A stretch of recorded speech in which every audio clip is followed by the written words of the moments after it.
The cold brew tasted wrong from the first sip, metallic and sharp beneath the Ethiopian notes they had bragged about all evening. I never expected betrayal from my own flesh and blood. My name is Henry Wallace, and at 67 years old I thought I knew what family meant. My career as a treasurer for one of Silicon Valley's most respected nonprofits had taught me caution with money and people.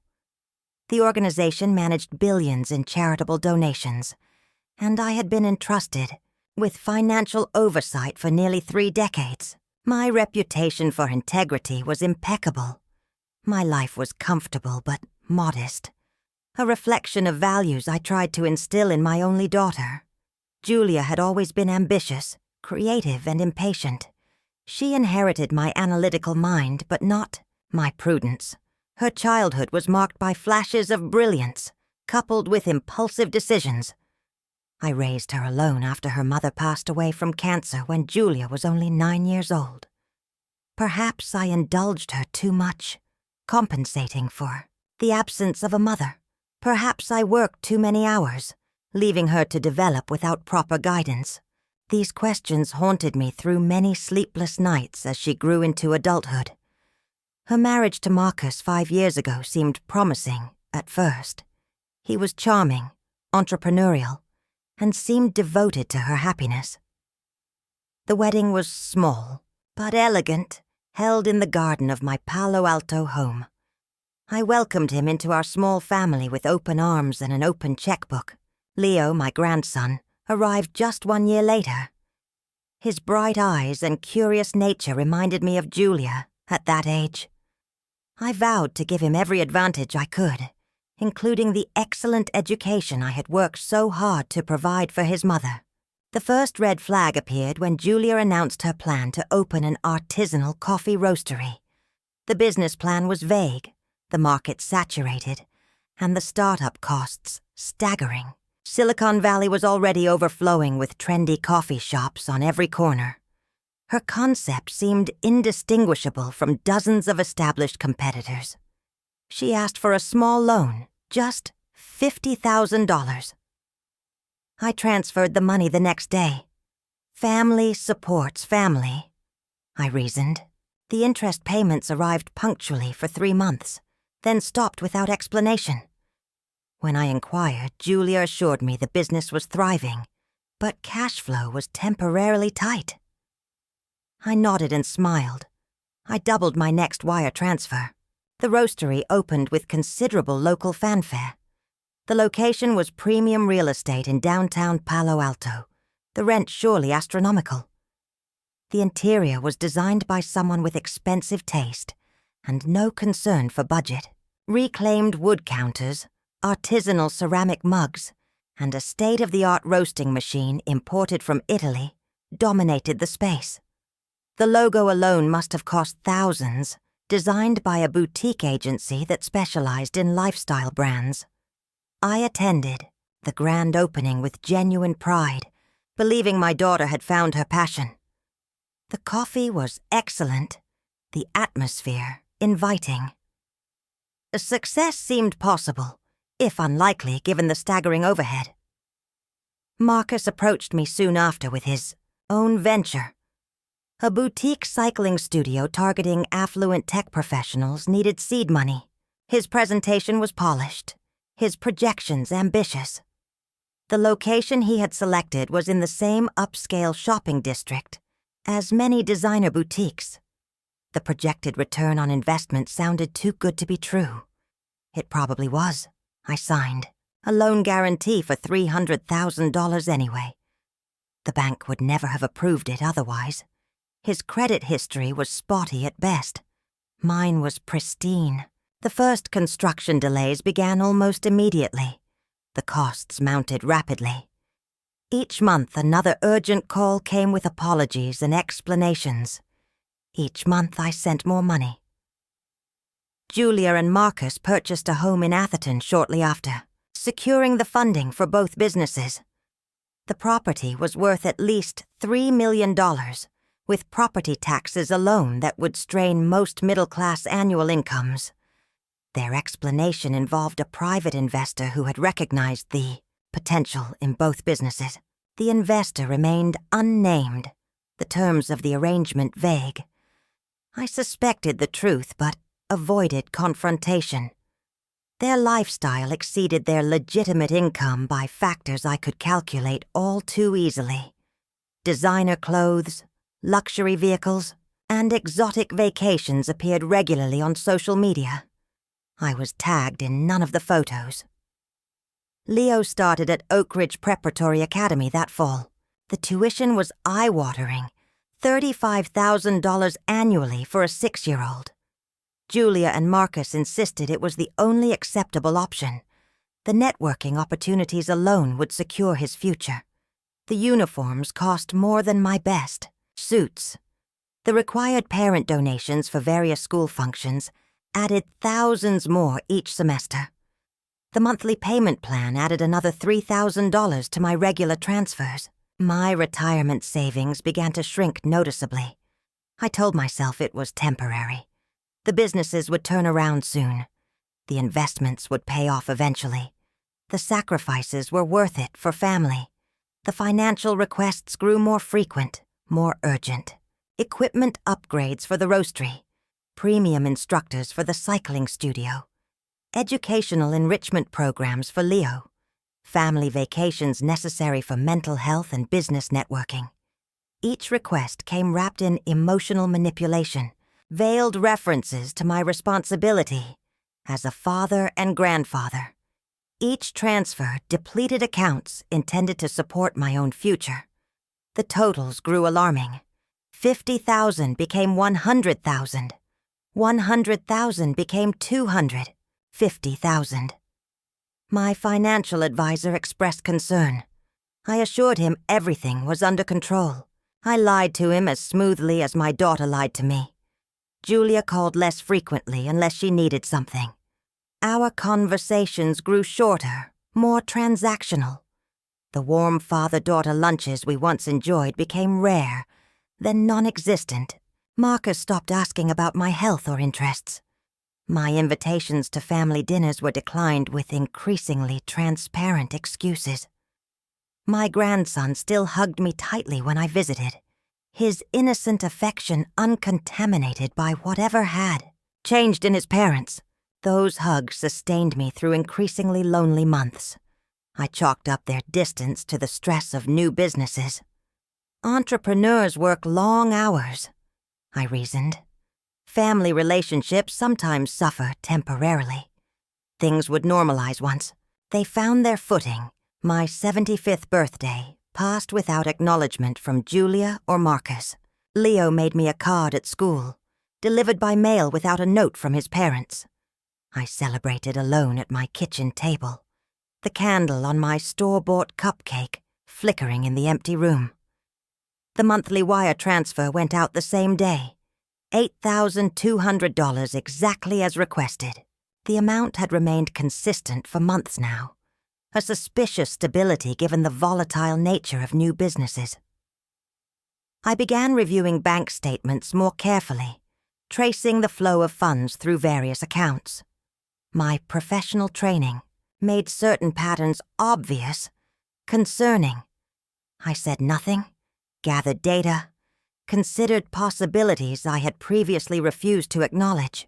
The grand opening invitation for Velocity Cycling Studio arrived on heavy cardstock with gold foil lettering.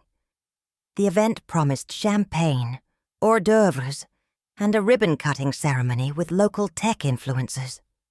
The date coincided with my monthly wire transfer schedule. The timing felt deliberate, calculated. I transferred $8,200 as usual before confirming my attendance. The studio looked impressive, all gleaming equipment and motivational slogans in minimalist fonts. The lighting was theatrical, designed to flatter and energize. The roastery had provided special coffee drinks for the occasion. The cold brew was their signature blend, exclusively available to studio members. The price per bottle was obscene. I arrived 15 minutes early, a lifetime habit I could not break. The staff was still making final preparations, adjusting lighting and arranging promotional materials. No one noticed me slip in quietly, observe the controlled chaos of pre-event anxiety. Julia snapped at an employee for minor imperfections. In the display, Marcus rehearsed his speech in a corner, his expression calculating rather than nervous. They moved like performers preparing for a well-practiced show. The authenticity I remembered from earlier years was entirely absent. I almost left then, some instinct warning me away. My hand was on the door when Leo spotted me from across the room. His delighted smile and waving arms anchored me in place. I stayed for him. Only for him. The crowd arrived in predictable waves, fashionably late and carefully curated. Venture capitalists mingled with social media personalities. Local business owners compared notes with tech entrepreneurs. The demographic was precisely as Marcus had outlined in his business plan. Affluent professionals between 25 and 45 years old. The conversations revolved around investment opportunities, disruptive technologies, and exclusive experiences. The networking was aggressive beneath the veneer of casual socializing. Business cards exchanged with practiced flourishes. LinkedIn, connections established before introductions even concluded. The artifice was exhausting to witness, transparent to anyone with my years of experience. Julia hugged me when I arrived, her smile not quite reaching her eyes. Her perfume was expensive, unfamiliar. Her outfit cost more than most people earned in a month. The diamond earrings she wore were new, certainly not purchased with legitimate business proceeds. Marcus slapped my back too hard, his laughter too loud. He was live streaming the event on his phone, narrating everything with promotional enthusiasm. The production quality was professional, clearly planned in advance. The crowd was younger than me by decades, dressed in expensive athleisure and speaking in startup jargon. I felt out of place in my sensible suit. The temperature was uncomfortably warm, the spotlights creating pools of heat throughout the space. The lead instructor, Aiden, seemed the only genuine person there.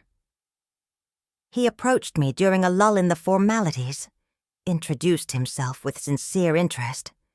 He was younger than most attendees, perhaps 30, with the lean physique expected of a cycling professional. His handshake was firm, his eye contact steady. He asked thoughtful questions about my background, my interests. He mentioned his own father with obvious affection, the easy relationship they maintained despite geographical distance. The conversation felt normal, refreshing amid the calculated networking surrounding us. I found myself relaxing slightly, enjoying the momentary authenticity. The toast came after Marcus gave a speech about vision and disruption. The words were empty, interchangeable with countless startup presentations I had endured over decades in Silicon Valley. The crowd responded with appropriate enthusiasm, conditioned to celebrate ambition regardless of substance. Julia handed me a specially labeled bottle of cold brew, with my name written in gold script. The gesture seemed touching, almost like a peace offering. Other key participants received similar personalized bottles. The cameras were recording as I took the first ceremonial sip. The metallic taste registered immediately on my tongue. My biochemical training from decades of pharmaceutical audits recognized the flavor profile of certain muscle relaxants. The realization hit like a physical blow. My own daughter had poisoned me. Time seemed to slow as implications cascaded through my mind.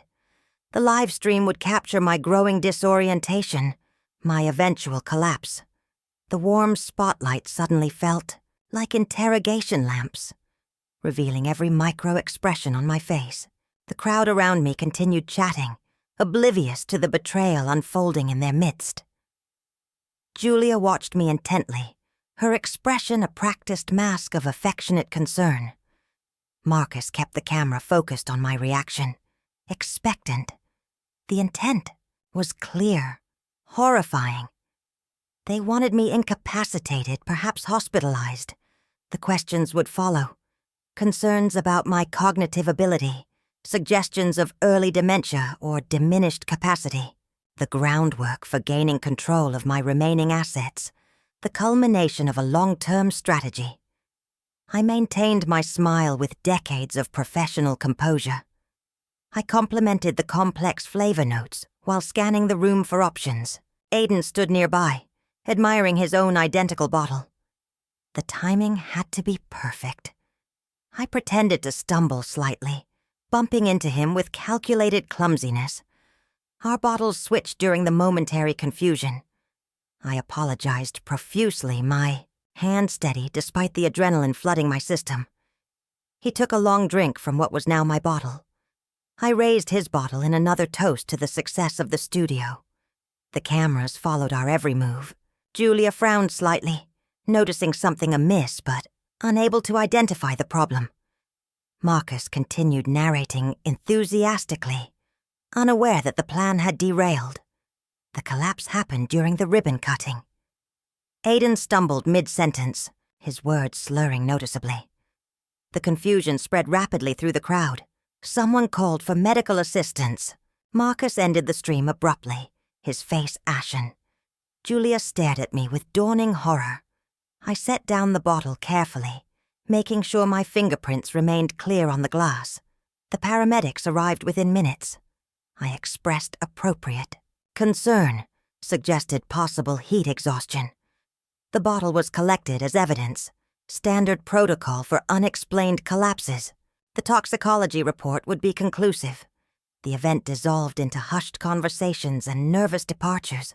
The grand opening was irreparably tainted, the studio's reputation compromised before it officially launched. I drove home in perfect silence, my mind crystalline with clarity and purpose. The betrayal burned cold in my chest, transforming decades of paternal love into something harder, sharper. The streetlights cast strange shadows across my familiar neighborhood. My house looked different somehow, as if the foundation of my life had shifted beneath my feet. I sat in my parked car for several minutes, organizing my thoughts, cataloging facts, planning my response. The mechanical precision of financial analysis provided comfort, structure, amid emotional chaos. Sleep was impossible that night. I reviewed financial statements, bank transfers, and legal documents until dawn. The evidence of their dependence on my money was comprehensive. My phone remained silent. No concerned calls from my daughter checking if I had made it home safely. No texts asking about any symptoms I might be experiencing. Their silence confirmed everything. The morning light brought no warmth, only clinical determination. I made coffee in my kitchen, the ritual movements automatic while my mind worked, through variables and contingencies. The mug felt heavy in my hand, the ceramic warm against my palm. The normality of the moment contrasted sharply with the extraordinary betrayal it followed. I showered and dressed with particular care, selecting my most professional attire. The armor of respectability would be necessary for the conversations ahead. The mirror reflected someone I barely recognized, someone older and harder than the man who had attended the grand opening. The transformation was internal but somehow visible, a fundamental shift in how I viewed the world and my place within it. The next morning I began methodically dismantling their financial security. The first call went to my bank, revoking all automatic transfers to their accounts. The conversation was brief, efficient. The banker asked no questions beyond those required by protocol. The second call went to Oak Ridge Preparatory Academy, suspending tuition payments effective immediately. The administrative assistant expressed concern about the student's status. I assured her the situation was temporary, asked for discretion until matters were resolved. The third call went to my attorney, initiating proceedings to revoke the loan, guarantee for the cycling studio. He had warned me against the arrangement initially. His satisfaction at being proven right was audible but professional. The documents were prepared and filed before noon. My fourth call went to the chair of the Nonprofit Finance Committee, suggesting an immediate review of certain suspicious transactions. I provided just enough information to trigger a formal investigation. The chair was appropriately alarmed, grateful for the disclosure. My reputation for integrity made the warning impossible to dismiss. The review would be thorough, comprehensive. Any questionable activities during my tenure would be identified, addressed. My confidence in the outcome was absolute. The records would vindicate my professional conduct, while revealing the systematic exploitation perpetrated by Julia and Marcus. The symmetry was satisfying. Justice embedded in the very systems they had attempted to manipulate. The remainder of the day passed in productive isolation. I contacted my financial advisor, reallocating investments to protect against potential legal challenges. I reviewed insurance policies, confirming coverage for various contingencies. I updated my will with specific provisions regarding Leo. The technical details provided emotional distance, allowed me to process the betrayal through the lens of practical problems, requiring practical solutions. The methodical approach prevented the pain from overwhelming my resolve. Each completed task strengthened my position, weakened theirs. The balance of power shifted with each signature, each filed document, each revoked authorization. Julia called at precisely 2:17 that afternoon. Her voice wavered between indignation and panic. The school had contacted her about the tuition payment. The bank had flagged irregularities with the business account. I listened silently as she worked through her prepared script. She blamed administrative errors, computer glitches, anything but her own actions. The excuses were creative but ultimately transparent. The panic increased as my silence continued, her carefully constructed narrative unraveling without my participation. I asked calmly about the grand opening, about the cold brew with my name on it, about Aiden, who remained hospitalized with symptoms consistent with benzodiazepine poisoning. The silence on her end stretched for 14 seconds. I counted each one. The threats came next, desperation making her careless. She mentioned my reputation at the nonprofit, hinted at fabricated improprieties she could report. She referenced my age, suggested cognitive decline might explain my paranoid accusations.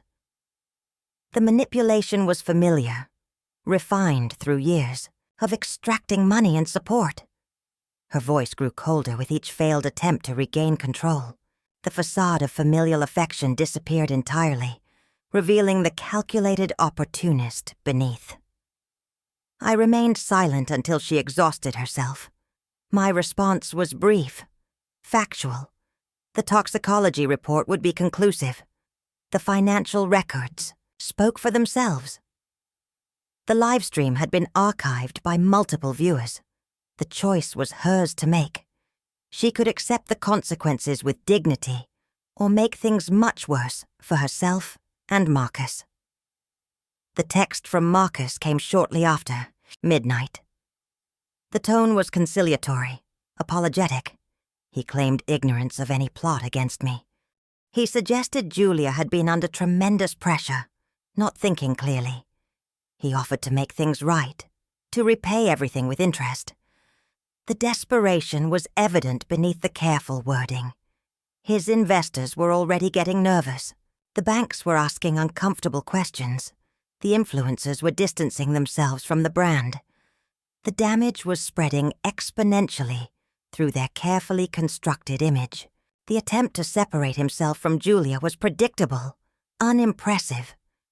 The digital timestamp preserved the evidence of his panic, his realization that the consequences were inescapable. I did not respond to the message. The next morning brought a different approach.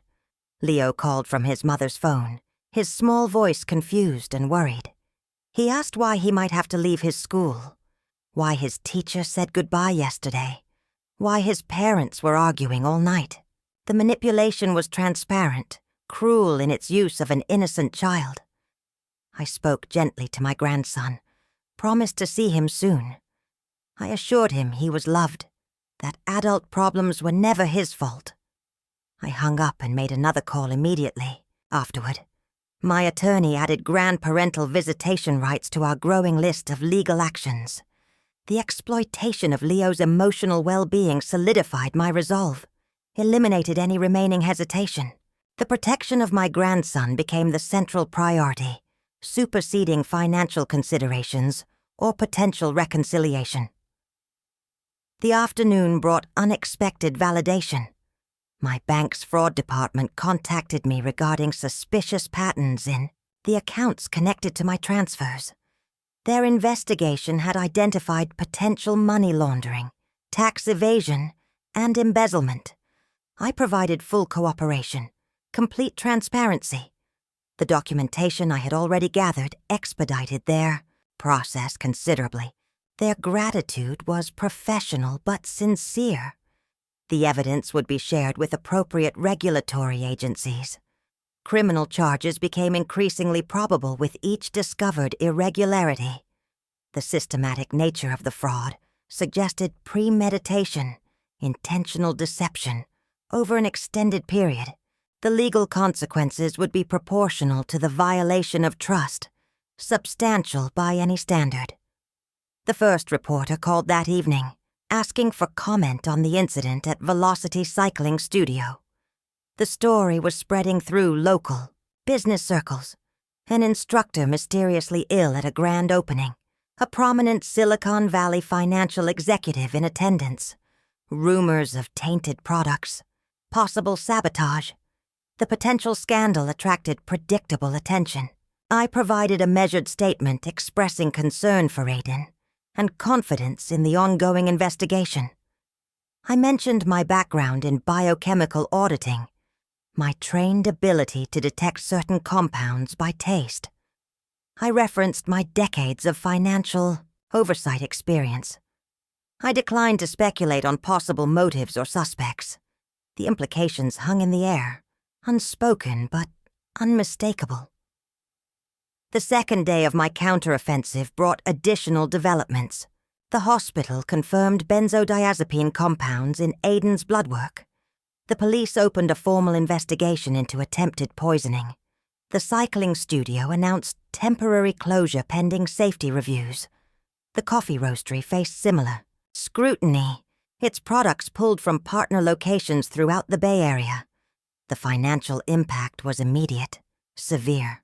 The carefully constructed business empire began crumbling under combined legal, regulatory, and public relations pressures. My attorney reported multiple inquiries from Julia's hastily retained legal counsel. The tone had shifted from threatening to supplicating. The first settlement offers arrived, inadequate but indicative of growing desperation. 3 days passed in tense silence. The bank froze the business accounts pending investigation. The nonprofit initiated a comprehensive audit of all financial records during my tenure. Oak Ridge Preparatory Academy sent a formal notice of enrollment suspension due to non-payment. The cycling studio remained closed indefinitely after members reported concerns about safety protocols. The coffee roastery faced inquiries from the health department following anonymous tips. The pressure built steadily, inexorably. I maintained my normal routine throughout, attending my weekly chess game in the park, visiting my usual diner for breakfast, reading the newspaper on my front porch each morning. The ordinary activities provided stark contrast to the extraordinary circumstances unfolding behind the scenes. My neighbor noticed the increased activity around my house, the unfamiliar cars parked briefly at odd hours. His concern was genuine, neighborly. I provided minimal explanation, sufficient to reassure without divulging sensitive details. His response was unexpected, valuable. A retired detective with whom I occasionally shared gardening tips, he mentioned. His daughter worked at the nonprofit, in human resources. The routine background check on Marcus 5 years ago had raised several red flags: multiple identities, previous fraud charges under different names, a pattern of targeting wealthy, older individuals. The information had been buried, the warnings ignored. Marcus had charmed the right people, made the right connections. Julia had been thoroughly vetted, her record impeccable. No one thought to look deeper into her new husband. The next morning, my neighbor appeared at my door with a folder. The documentation was comprehensive, damning. Employment applications under different names, criminal charges filed in multiple states, testimonials from previous victims, the pattern identical to my own experience. The implications staggered me. This was not a recent scheme born of financial desperation. This was the culmination of a long-term plan. My daughter had not been manipulated or corrupted. She had been complicit from the beginning, perhaps even the architect. The betrayal deepened, expanded beyond financial exploitation to fundamental deception about the very nature of our relationship. The foundation of my family narrative crumbled completely, replaced by a clinical case study in predatory behavior and psychological manipulation. I sat alone in my kitchen, the folder open before me. The house felt cavernous, empty despite the familiar furnishings and decorations. Family photos mocked me from various surfaces, the smiling faces now revealed as elaborate masks. The silence pressed against my ears, broken only by the steady ticking of the grandfather clock in the hallway. The mechanical precision was comforting, grounding. Time continued its inexorable progress, regardless of human deception or disappointment. My tea grew cold on the table, forgotten during hours of contemplation. The revelation demanded comprehensive re-evaluation of every interaction, every memory. The past reconfigured itself in light of new understanding, familiar scenes reinterpreted through the lens of calculated manipulation rather than genuine connection. The next phase required perfect timing and irrefutable evidence. I contacted a forensic accountant recommended by my attorney, authorizing whatever funds necessary for an expedited investigation. The preliminary findings exceeded even my worst suspicions. Julia and Marcus had established multiple shell companies, diverting my monthly transfers through an elaborate network of accounts. The coffee roastery existed primarily on paper, the minimal actual product outsourced from a wholesale supplier. The cycling studio operated at a deliberate loss, a vehicle for tax write-offs and money laundering. My grandson's tuition payments had been only partially forwarded to the school, the remainder skimmed systematically. The comprehensive fraud extended beyond simple theft into territory that would interest federal prosecutors. The forensic investigation revealed additional victims, other elderly individuals targeted through different business ventures. The pattern was consistent, professional. Initial legitimate investments followed by systematic exploitation through emotional manipulation and financial misdirection. The total damages approached several $1 million across multiple victims. The evidence suggested organized criminal activity rather than opportunistic fraud.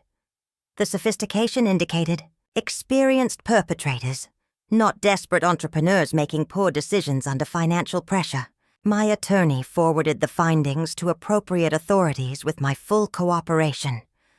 The potential for class action litigation emerged. Multiple victims united against common predators. The toxicology report confirmed benzodiazepine compounds in the recovered bottle at levels consistent with intentional contamination rather than accidental cross-contamination. The documentation arrived via secure email, the clinical language understating the malicious intent behind the poisoning attempt.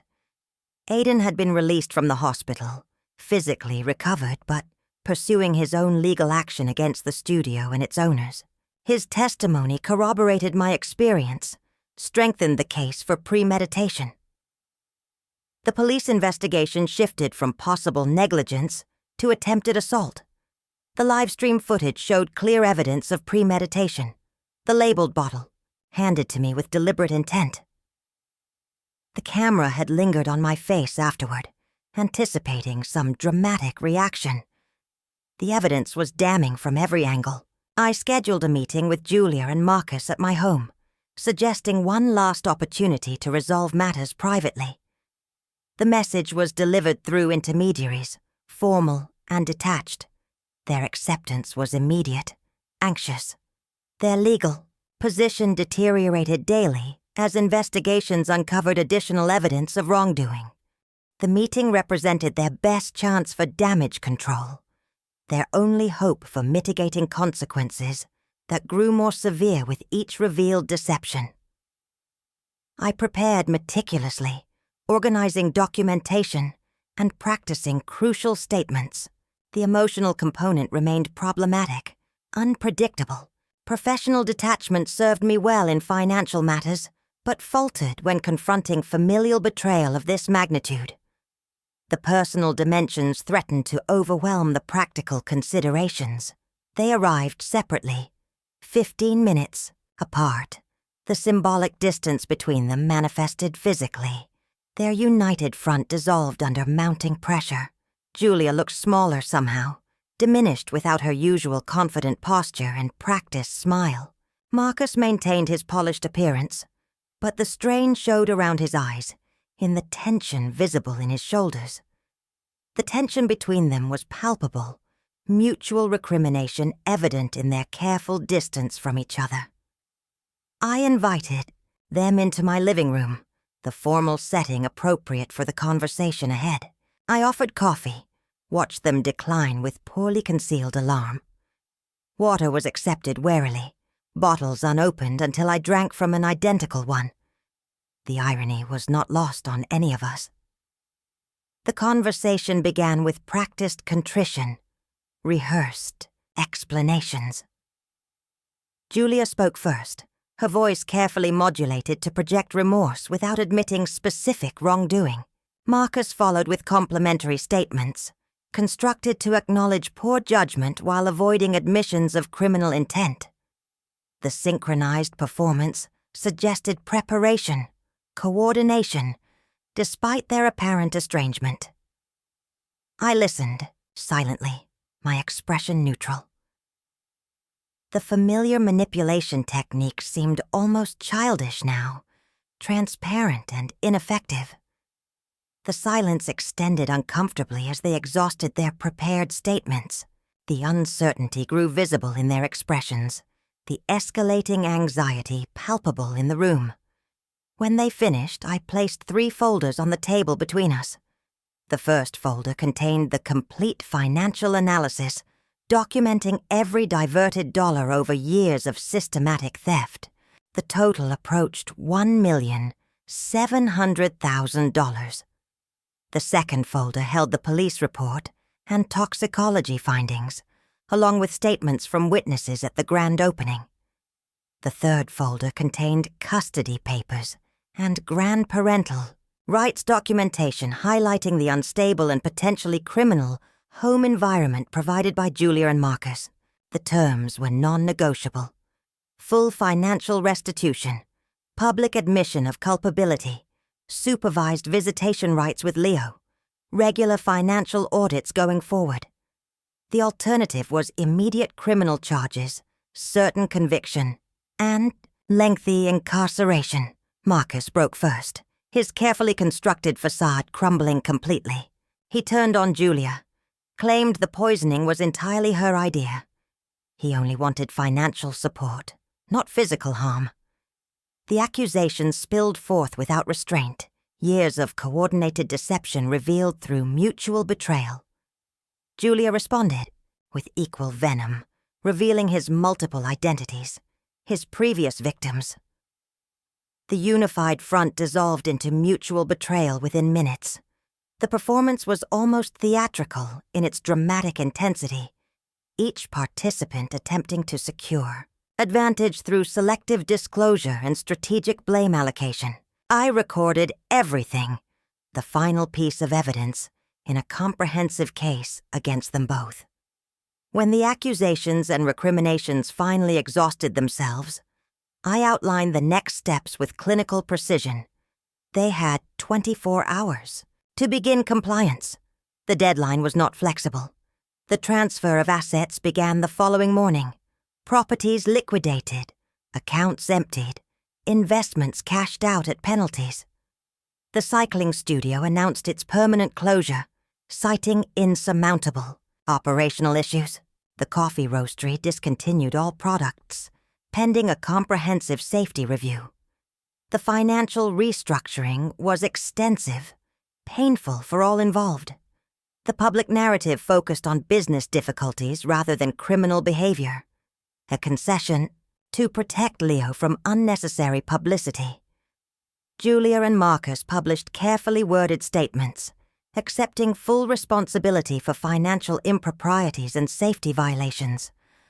The nonprofit received full restitution for any questionable transactions. During my tenure, my reputation remained intact, enhanced even by my prompt and transparent handling of the situation once discovered. The legal proceedings continued in parallel with the financial restructuring. The criminal charges were reduced in exchange for cooperation with ongoing investigations into related fraudulent activities. The plea agreements included significant community service, financial penalties, and probationary periods. The arrangements prioritized restitution over punishment, practical consequences over retributive justice. The approach reflected my professional background, focusing on correcting systematic problems rather than extracting maximum penalties. The courts recognized the unusual circumstances, approving settlements that addressed the legitimate interests of all parties while minimizing collateral damage to innocent bystanders.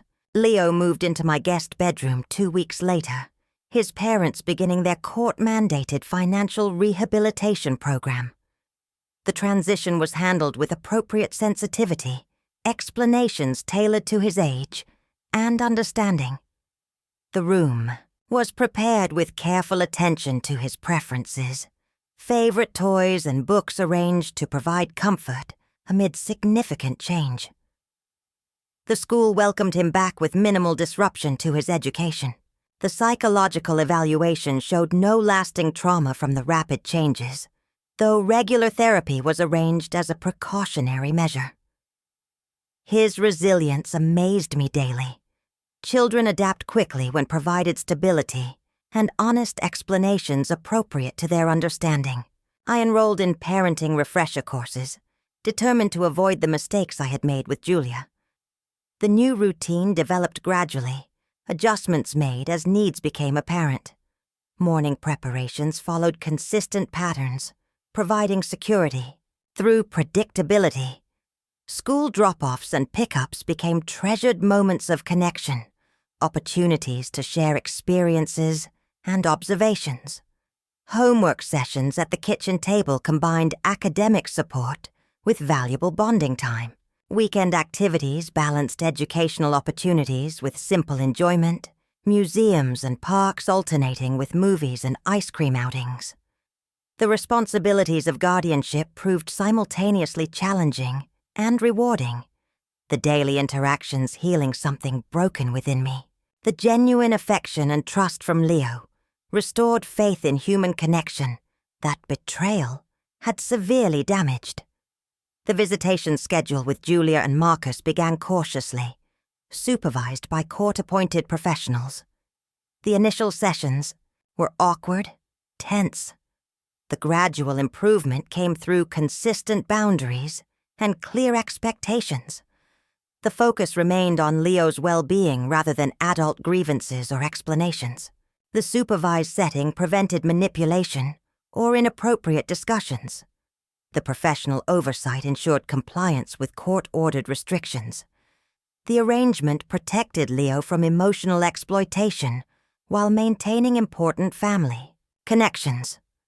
The balance was delicate, imperfect, but ultimately beneficial for all involved.